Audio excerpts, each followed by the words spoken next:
Hello Mark, I'm Nadia, and my student number is S0341022. Today I'm going to read this article, and the title is The Opinion Pages, Up at Contributor, A Sister's Eulogy for Steve Jobs, by Mona Simpson, October 30th, 2011. I grew up as an only child with a single mother.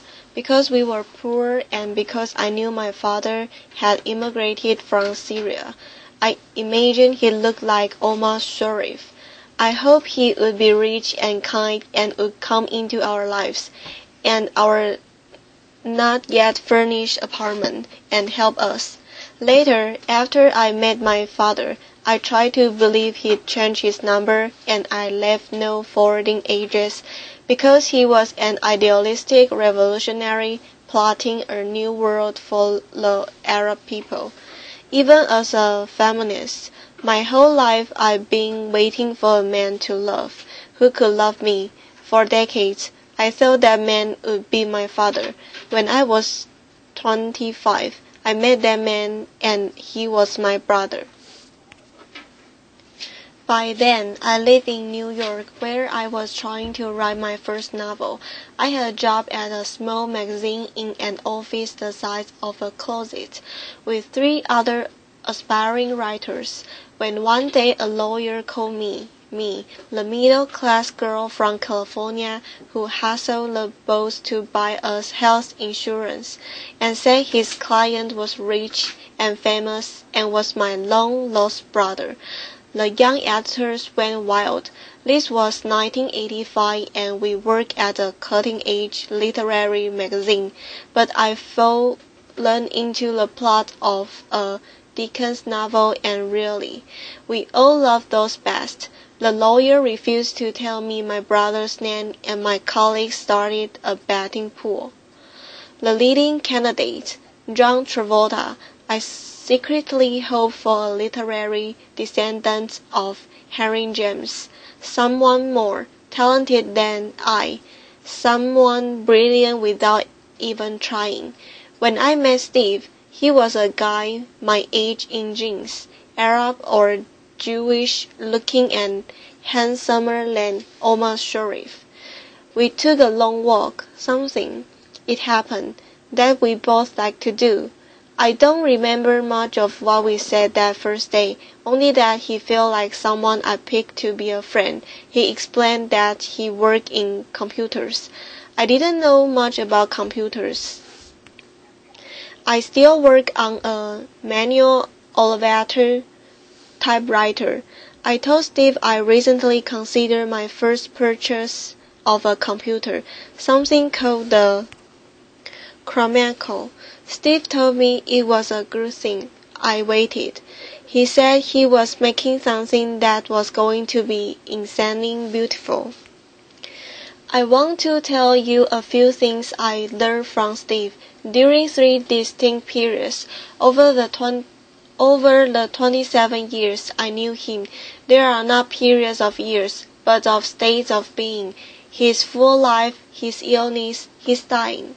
Steve worked at what he loved. He worked really hard every day. That's incredibly simple, but true. He was the opposite of absent-minded. He was never embarrassed about working hard, even if the result was failures. If someone as smart as Steve wasn't ashamed to admit trying, maybe I didn't have to be.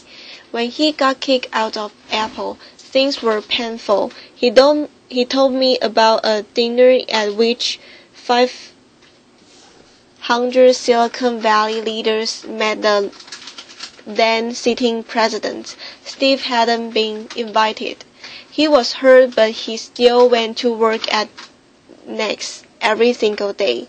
Novelty was not Steve's highest value. Pretty was. For an innovator, Steve was remarkably loyal. If he loved a shirt, he'd order 10 or 100 of them in a Palo Alto house.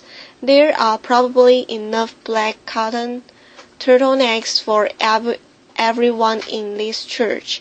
He didn't favor chance or gimmicks. He liked people his own age. His philosophy of aesthetics reminds me of a quote that went something like this: "Fashion is what seems beautiful now but looks ugly later. Art can be ugly at first, but it becomes beautiful later." Steve always aspired to make beautiful later. He was willing to be misunderstood. Uninvited to the ball, he drove the third or fourth iteration of his same black sports car to next, where he and his team were quietly inventing the platform on which Tim Berners-Lee would write the program for the World Wide Web. Steve was like a girl in the amount of time he spent talking about love. Love was his supreme virtue, his god of gods. He tracked and worried about the romantic lives of the people working with him.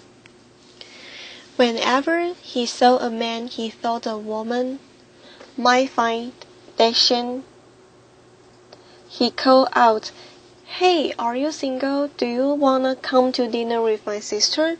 I remember when he phoned the day he met Lorraine. "There's this beautiful woman and she's really smart and she has this dog and I'm going to marry her." When Reed was born, he began gushing and never stopped. He was a physical dad. With each of his children, he fretted over Lisa's boyfriends and Erin's travel and school dance and Eve's safety around the horses she adored. None of us who attended Reed's graduation party will ever forget the scene of Reed and Steve slow dancing. His abiding love of Lauren sustained him. He believed that love happened all the time, everywhere. In that most important way, Steve was never ironic, never clinical, never pessimistic. I try to learn from that, still. Steve had been successful at a young age, and he felt that had isolated him. Most of the choices he made from the time I knew him were designed to dissolve the walls around him. A middle-class boy from Los Altos, he fell in love with a middle-class girl from New Jersey. It was important to both of them to raise Lisa, Reed, Erin, and Eve as grounded, normal children. Their house didn't intimidate with art or polish. In fact, for many of the first years I knew Steve and Lo together, dinner was served on the grass, and sometimes consisted of just one vegetable. Lots of that one vegetable, but one, broccoli, in season, simply prepared with just the right, recently snipped herb. Even as a young millionaire, Steve always picked me up at the airport. He'd been standing there in his jeans. When a family member called him at work, his secretary, Lanita, answered, "Your dad's in a meeting. Would you like me to interrupt him?" When Reed insisted on dressing up as a witch every Halloween, Steve, Lorraine, Erin, and Eve all went Wiccan. They once embarked on a kitchen remodel. It took years. They cooked on a hot plate in the garage. The picture building, under construction during the same period, finished in half the time. And that was it for the Palo Alto house. The bathroom stayed old, but, and this was a crucial distinction, it had been a great house to start with. Steve saw to that. This is not to say that he didn't enjoy his success. He enjoyed his success a lot, just minus a few zeros. He told me how much he loved going to the Palo Alto bike store and gleefully realizing he could afford to buy the best bike there, and he did. Steve was humble. Steve liked to keep learning. Once he told me if he grown up differently, he might have become a mathematician. He spoke reverently about colleges and loved walking around the Stanford campus. In the last year of his life, he studied a book of paintings by Mark Rothko, an artist he hadn't known about before, thinking of what could inspire people on the walls of a future Apple campus. Steve cultivated whimsy. What other CEO knows the history of English and Chinese tea roses and has a favorite David Austin rose? He has surprises tucked in all his pockets. I'll venture that Lorraine will discover treats, songs he loved, a poem he cut out and put in a drawer. Even after 20 years of an exceptionally close marriage, I spoke to him every other day or so. But when I opened the New York Times and saw a feature on the company's patents, I was still surprised and delighted to see a sketch for a perfect staircase. With his 4 children, with his wife, with all of us, Steve had a lot of fun. He treasured happiness. Then Steve became ill and we watched his life compress into a smaller circle. Once he loved walking through Paris. He discovered a small handmade soba shop in Kyoto. He downhill skied gracefully. He cross-country skied clumsily. No more. Eventually, even ordinary pleasures, like a good peach, no longer appealed to him. Yet, what amazed me, and what I learned from this illness, was how much was still left after so much had been taken away. I remember my brother learning to walk again with a chair. After his liver transplant, once a day he would get up on legs that seemed too thin to bear him, arms pitched to the chair back. He pushed that chair down the Memphis hospital corridor towards the nursing station, and then he'd sit down on a chair, race, turn around, and walk back again. He counted his steps, and each day pressed a little farther. Lorraine got down on her knees and looked into his eyes. "You can do this, Steve," she said. His eyes widened. His lips pressed into each other. He tried. He always tried, and always with love at the core of that effort. He was an intensely emotional man. I realized during that terrifying time that Steve was not enduring the pain for himself. His set destinations, his son Ray's graduation from high school, his daughter Eric's trip to Kyoto, the launching of a boat he was building on which he planned to take his family around the world, and where he hoped he and Lorraine would someday retire. Even ill, his tests, his discrimination, and his judgment held. He went through 67 nurses before finding kinder spirits, and then he completely trusted the 3 who stayed with him to the end, Tracy, Arturo, Elham. One time when Steve had contracted a tenacious pneumonia, his doctor forbade everything, even ice. We were in a standard ICU unit. Steve, who generally disliked cutting in line or dropping his own name, confessed that this once he liked to be treated a little specially. I told him, "Steve, this is special treatment." He leaned over to me and said, "I want it to be a little more special." Intubated, when he couldn't talk, he asked for a notepad. He sketched devices to hold an iPad in a hospital bed. He designed new fluid monitors and X-ray equipment. He redrew that not quite special enough hospital unit, and every time his wife walked into the room, I watched his smile remark itself on his face.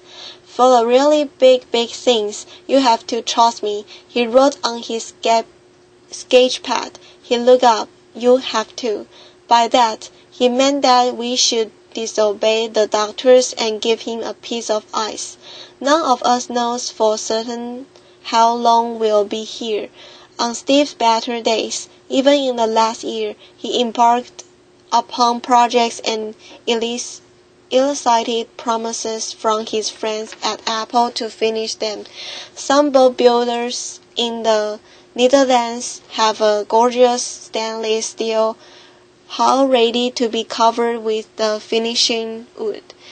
His 3 daughters remain unmarried, his 2 youngest still girls, and he wanted to walk them down the aisle as he walked me the day of my wedding. We all, in the end, died in medias res, in the middle of a story, of many stories. I suppose it's not quite accurate to call the death of someone who lived with cancer for years unexpected, but Steve's death was unexpected for us.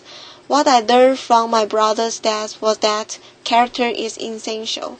What he was how he died. Tuesday morning, he called me to ask me to hurry up to Palo Alto. His tone was affectionate, dear, loving, but like someone whose luggage was already strapped onto the vehicle, who was already on the beginning of his journey, even as he was sorry, truly deeply sorry, to be leaving us. He started his farewell and I stopped him. I said, "Wait, I'm coming. I'm in a taxi to the airport. I'll be there. I'm telling you not because I'm afraid you won't make it on time, honey." When I arrived, he and his Lorraine were joking together like partners who live and work together every day of their lives. He looked into his children's eyes as if he couldn't unlock his gaze. Until about 2 in the afternoon, his wife could rouse him to talk to his friends from Apple. Then, after a while, it was clear that he would no longer wake to us. His breathing changed. It became severe, deliberate, purposeful. I could feel him counting his steps again, pushing farther than before. This is what I learned. He was working at this too. That didn't happen to Steve. He achieved it. He told me. When he was saying goodbye and telling me he was sorry, so sorry we wouldn't be able to be all together as we always planned, that he was going to a better place. Dr. Fisher gave him a 50-50 chance of making it through the night. He made it through the night. Lorraine next to him on the bed sometimes jerked up when there was a longer pause between his breaths. She and I looked at each other. Then he would have a deep breath and begin again. This had to be done. Even now, he had a stern, still handsome profile, the profile of an absolutist, a romantic. His breath indicated an arduous journey, some steep path, altitude. He seemed to be climbing, but with that will, that work ethic, that strength, there was also sweet Steve's capacity for wonderment. The artist believed in the ideal, the still more beautiful latter. Steve's final words, hours earlier, were monosyllables, repeated 3 times. Before embarking, he looked at his sister Patty, then for a long time at his children, then at his life partner, Lorraine, and then over their shoulders past them. Steve's final words were, "Oh wow, oh wow, oh wow." Mona Simpson is a novelist and a professor of English at the University of California, Los Angeles. Since 1988, she has held the Sadie Samuelson Lavie Chair in Languages and Literature at Bard College. She delivered this eulogy for her brother Steve Jobs on October 16, 2011, at his memorial service at the Memorial Church of Stanford University. Thank you for your listening.